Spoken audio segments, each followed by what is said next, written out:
Well, what is it? Always being or always becoming? Which one is it? Right? That's the dualistic mind, right? That's our dualistic mind. It's this or it's that, right? I'm pure conscious emptiness, or I'm a fragile little human being. Really?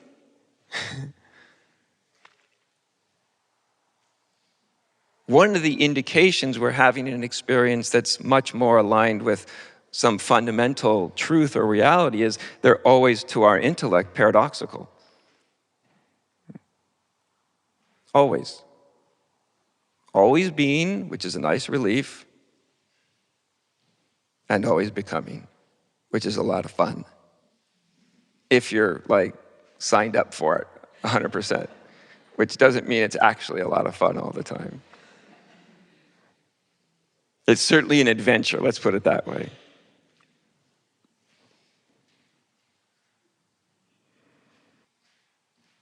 And you know what all of it depends upon?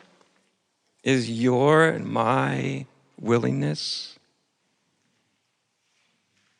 to listen.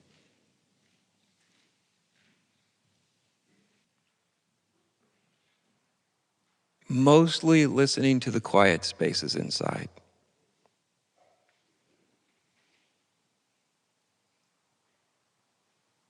Because it's amazing what can come out of the quiet spaces inside.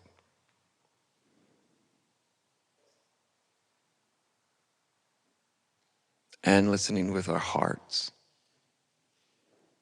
You know the part of you that cares? That actually cares. Not so much that it's worried, but it cares.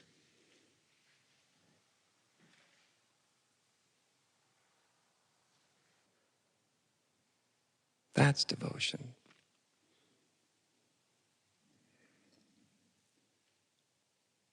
So the best teaching in the world, whatever that might be, spiritual teaching, it can kind of orient us in the right direction. Right? But in the end, that's what it can do. It can orient us in the right direction. So maybe we don't spin our wheels. Maybe it can save us 20 years or 20 lifetimes. But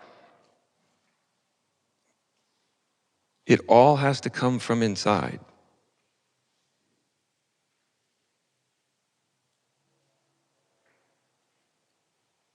So the only thing I ever hope with these talks is a kind of orientation. It's almost like we learn to listen inside to that which seems almost irrelevant.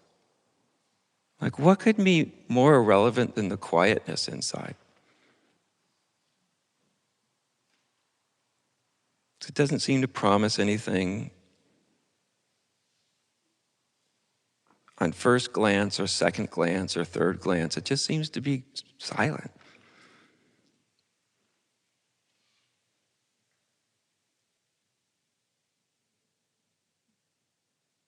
But something about giving our attention to something that seems as irrelevant as silence inside starts to reveal there's a lot more to silence than silence.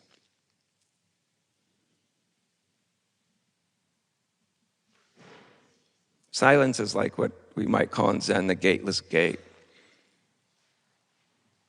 It seems like an impenetrable barrier because sometimes it just seems like nothing's happening. And then all of a sudden the silence opens and discloses itself.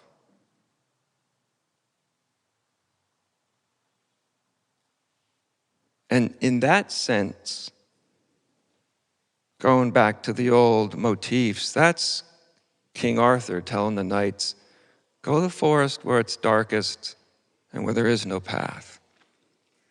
He's giving orientation, right? He's not saying just walk around anywhere and hopefully you'll bump into the Grail. He's giving orientation, like go in this direction.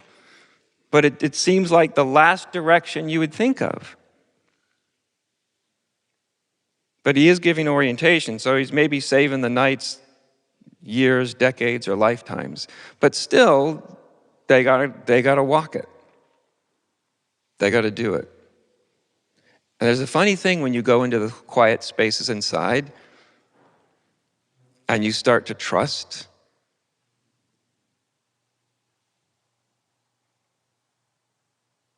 It starts to respond to your trust. Like you will get aided.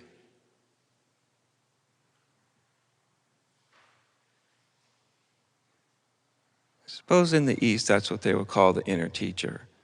Not something inside that's endlessly babbling like I'm doing. That's the outer teacher.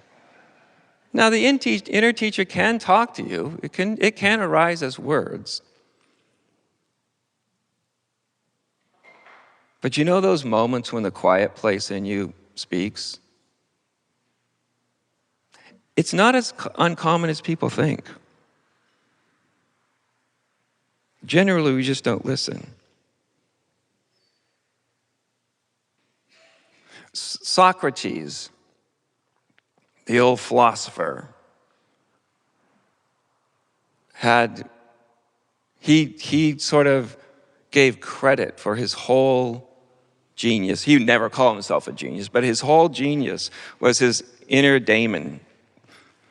And basically, it was his inner soul, his inner God. And he always says, my daemon never once told me what to do, but it tells me what not to do.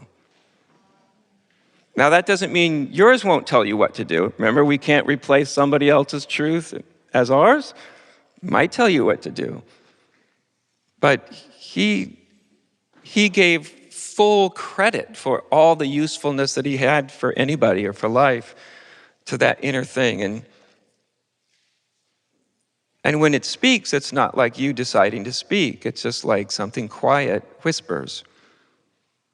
The first time I ever had it really speak to me in a way that was obvious, this is what it said. Don't go on a date with her again.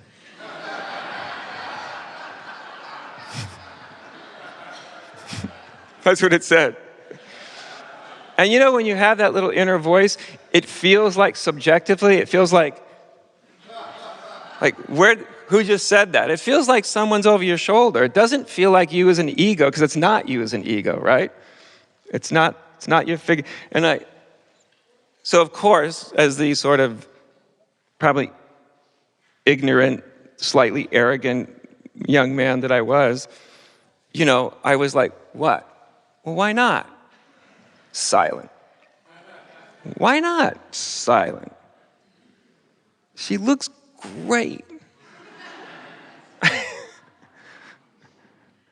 I shouldn't do it again? Silence. Right? I'm sure some of you have had this, right? And you often know it's coming from a deeper place because the deeper place inside of us never justifies itself, ever. You ever notice? The ego will justify itself. Well, because of this and because of that, and it'll start to talk this endless narrative. But the deeper part, God within, the soul, the Buddha nature, whatever, it was just, here's the message, kid. Take it or leave it. It's going to win out anyway. And it did. And I went on the next date. And in the end, it won out. And in the end, after some months of sorrow, then I realized the wisdom of the voice. I was like, oh, this is why. This is why. Okay, you were trying to save me from months of, torment. Okay, got it.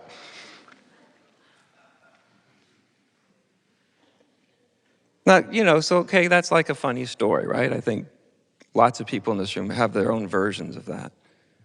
And yet we can easily discount it because that kind of orientation, that kind of voice, it's not justifying itself. And that doesn't mean every voice in you is coming from the truth. That could be a dangerous assumption. An important part of a spiritual teaching, I often think that my first and most important function with anybody is to help them start to learn what they can trust inside.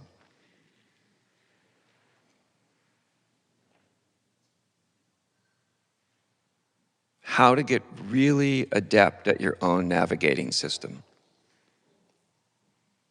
so it doesn't stay outside of you. Because at the beginning, it's not always obvious. In fact, it's often far from obvious. Okay, so we come back to where we started. Quiet. Not for quiet's sake. Not just quiet for the sake of being quiet, but like a listening. Just a listening.